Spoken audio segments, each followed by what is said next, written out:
Good afternoon, everybody. It's once again Ted the Speed Learner, and once again we're going to be covering the healthcare bill. And I'm going to go ahead and turn my camera over here. It just helps for you guys to see what page we're on and what we're dealing with. This is the healthcare bill. We're on page number 33 now, and we're going to be talking about interim final rulemaking. Now, interim actually means a period of time between one thing happening and another thing happening. That's basically what interim means. And of course there's another word down here, and it's going to be called promulgate, and this is a public declaration of doing something. So we've got the word promulgate and we got interim. Okay, now interim final rulemaking. Any recommendations to amend adopted standards. Now this is when this non-for-profit committee sends word to this other committee that we had talked about in the previous video, and then they send this all to the Secretary of Health and Human Services. Any recommendations to amend adopted standards and operating rules that have been approved by the review committee and reported to the Secretary under paragraph 2B, which we talked about earlier, shall be adopted by the Secretary through promulgation of an interim final rule no later than 90 days after the receipt of the committee's report. So, this non-for-profit organization sends a report to this other organization. This other organization sends it to the Secretary, and if he likes it, he has to implement it within 90 days of him receiving it. Alright? Now, any recommendations that are made by this non-for-profit committee that are sent to the other committee, which is then sent to the Secretary, there's going to be a public comment period. The Secretary shall accept and consider public comments on any interim final rule published under this paragraph for 60 days after the date of such publication. So, when the Secretary says, hey, we're going to approve this, it is not etched in stone until 60 days after he makes the declaration he's going to approve this. That way it gives the public 60 days to say, hey, we don't like this, so on and so forth. But if we don't object to it, it becomes a rule. Effective date. The effective date of any amendment to existing standards or operating rules that is adopted through an interim final rule published under this paragraph should be 25 months following the close of such public comment period. So, here's how this is going to work. This non-for-profit committee will make up these rules. They'll send it to this other committee. This other committee will send it to the Secretary. The Secretary will make a public announcement. This is what we're going to do. The public can then have 60 days to tell the Secretary whether they like or dislike what he's doing. After that, if they like it, then that rule will be implemented 25 months later. So that, in other words, any rule that he says is going to be etched in stone won't start in effect for 25 months. That's 2 years and a month. Okay? Because remember, each year has 12 months, so you're talking 2 years and a month. Review committee. We're going to define what a review committee is going to be. For the purpose of this subsection, the term review committee means a committee chartered by or within the Department of Health and Human Services that has been designated by the Secretary to carry out this subsection, including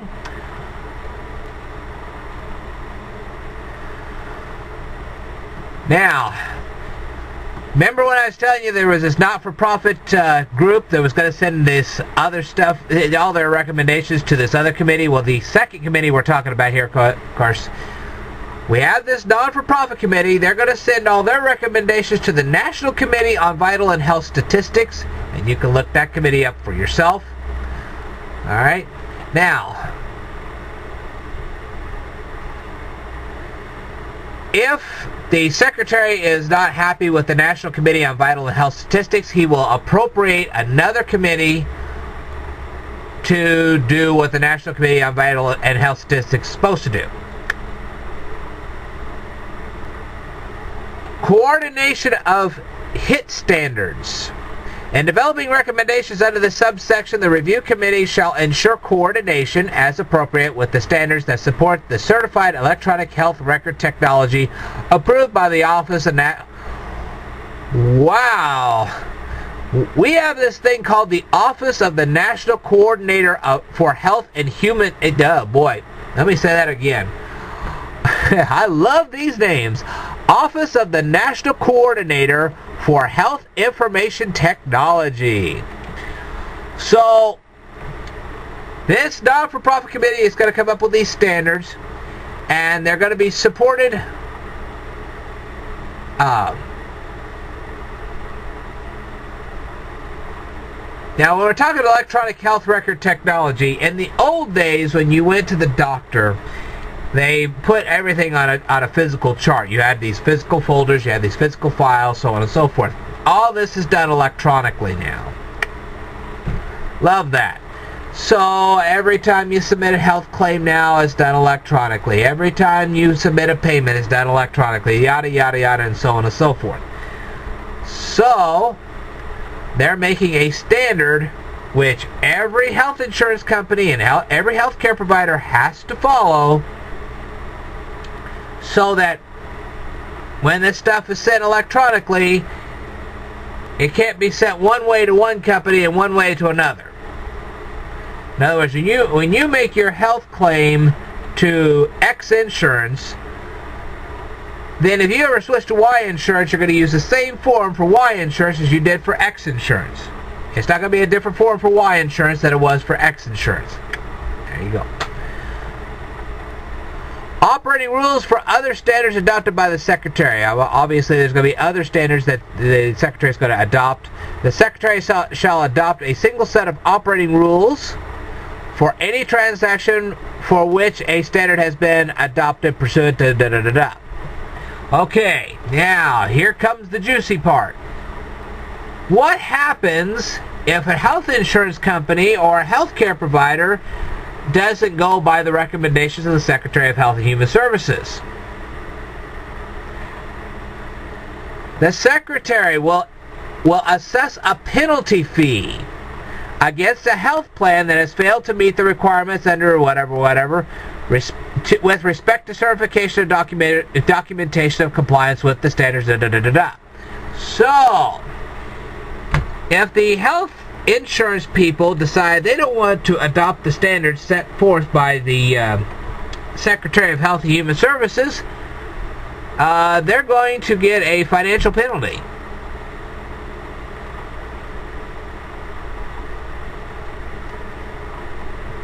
Now, what's the fee amount?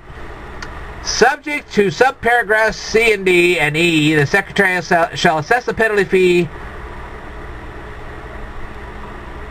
Oh. Now, you see, it says the Secretary shall assess a penalty fee against a health plan in the amount of $1, but you got to read the next few words that go after this. So it's not just that if they don't comply, they're going to be charged $1. Boy, that would the health insurance company would be like, ha ha, we'll pay you $1. It's $1 for every person they cover. So if this health insurance company covers 250,000 people, now it's $250,000. Get the picture? Okay, now we're on page 34 in case you guys were following on this. Alright. Now they're going to be assessed this fee every year until they adopt the standards set forth by the Secretary of Health and Human Services. So these health insurance companies are going to be charged some whopping amounts here. I mean, how would you like to be suddenly charged $250,000 a year for not complying with the Secretary of Health and Human Services? Yeah. Okay, additional penalty for misrepresentation. A health plan that knowingly provides inaccurate or incomplete information in a statement of certification or documentation of compliance and so, here we go. Let's say a health insurance company says, oh, we complied, but when they submit their work and say, well, we're showing you how we've complied, and the Secretary finds out that what they said they did, they really didn't do. Well,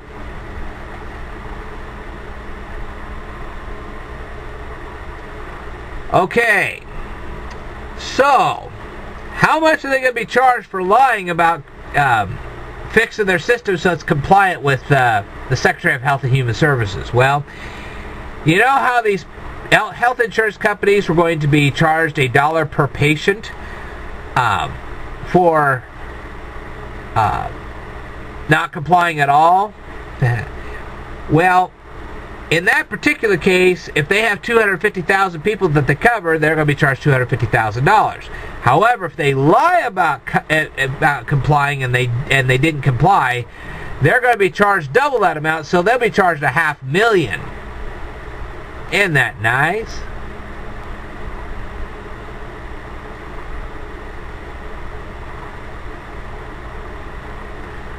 Okay, now, penalty limit. A penalty fee assessed against a health plan under this subsection shall not exceed, on an annual basis, an amount equal to $20 per covered life under such a plan, or an amount equal to $40 per covered life under a plan if such a plan has knowingly provided inaccurate or incomplete information.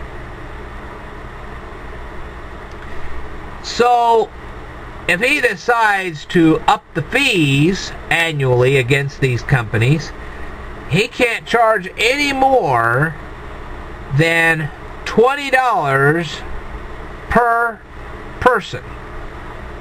Well, okay, let's do the math here. Let's say they cover 250,000 people.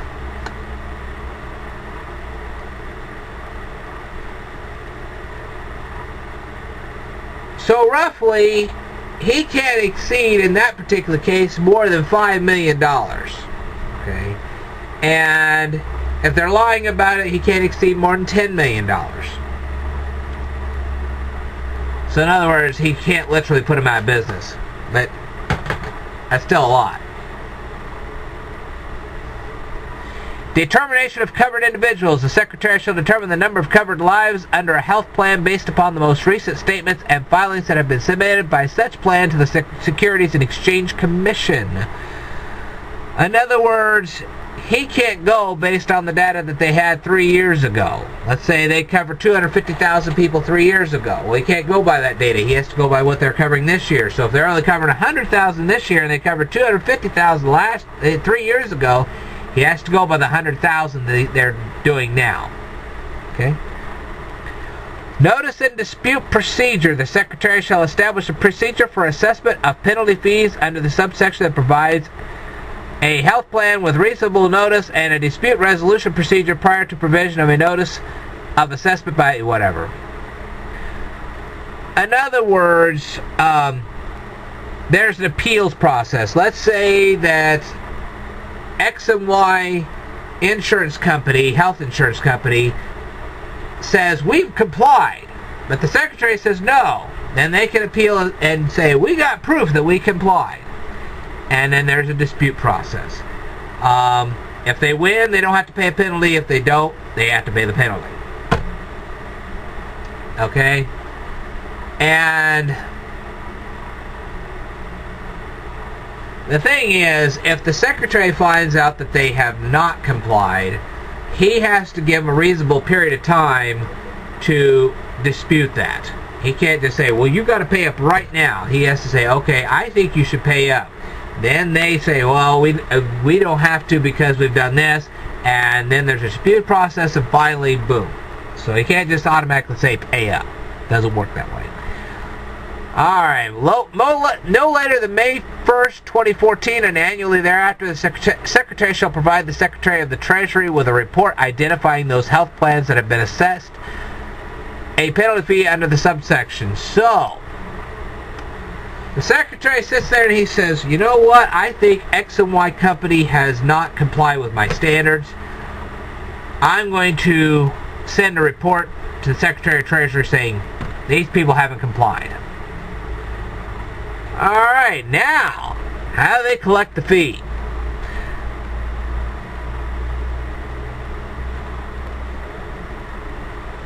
Alright, the Secretary of Health and Human Services says, hey, these guys aren't compliant, so I'm going to send a letter to the Secretary of Treasury saying these people aren't compliant. So the Secretary of Treasury gets this letter and he says, alright.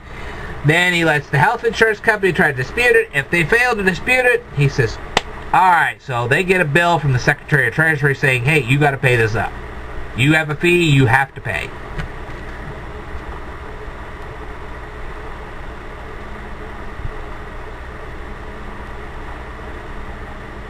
Okay?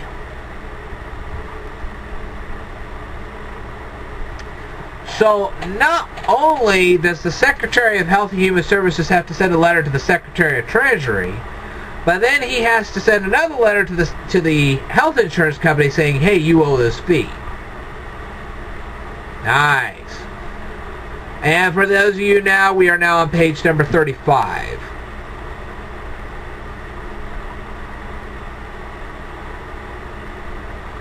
Okay. Payment due date. This means that the Secretary decides which insurance company has not complied. He said the Secretary of Health and Human Services sends a letter both to the health insurance company and to the Secretary of Treasury saying these people haven't complied. The health insurance company then can try to dispute this. And if they fail to dispute it and they do have to actually pay a penalty, they have to submit their payment to the Secretary of Treasury by no later than November 1st of a particular year. Okay? Unpaid penalty fees. If they do not pay by November 1st,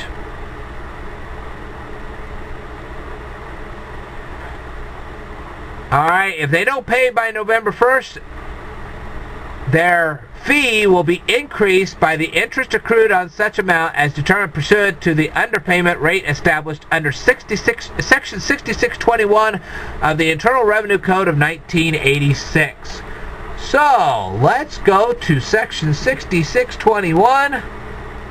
Hang on.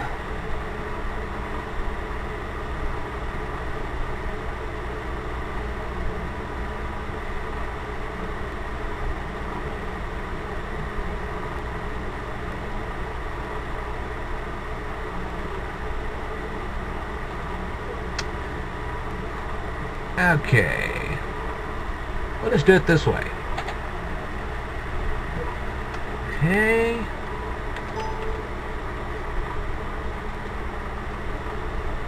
No.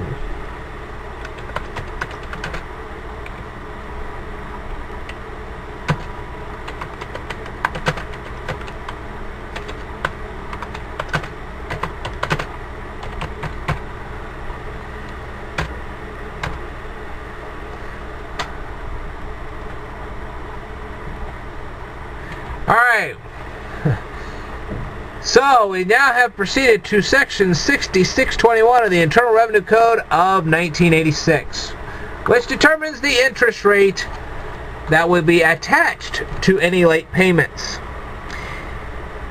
Interest rates, underpayments, and overpayments. The rate of interest determined under 66 this section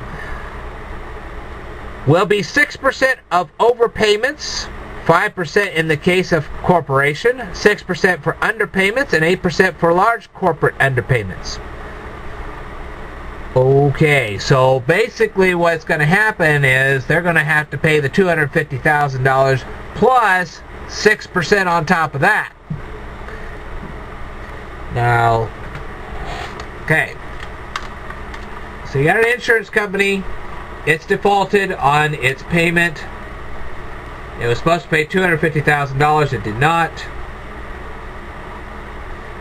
So not only will they have to pay $250,000, but they'll have to pay an additional $15,000 because they did not pay their penalty by November 1st.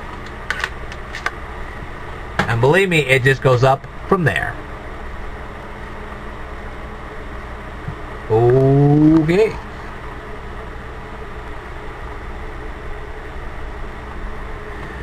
Alright, and this is also going to be treated as a past due legally enforceable debt owed to a federal agency for purposes of Section 6402 of the Internal Revenue Code of 1986.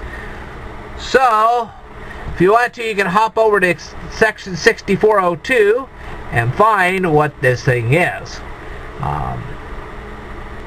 Administrative fees.